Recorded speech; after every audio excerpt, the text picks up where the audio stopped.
Hi guys, welcome back to Tutorial Millennials channel.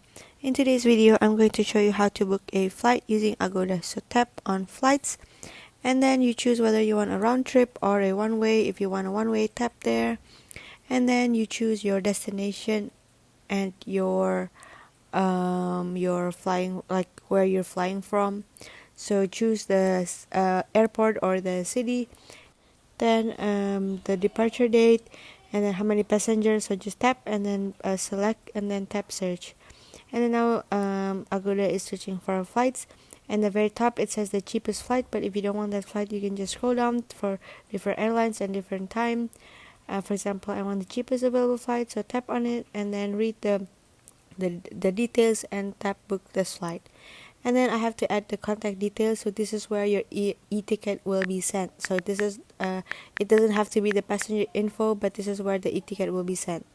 So add the contacts details. So this is for the phone number. For example, Indonesia, you can just type in and then tap, and then add the mobile number, and then you have to tap on create new passenger.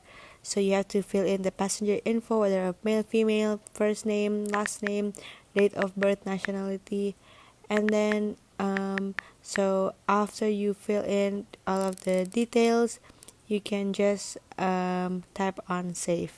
So after you tap save, you can just tap continue to payment, and then that's it. Your e-ticket will be sent, and thank you for watching.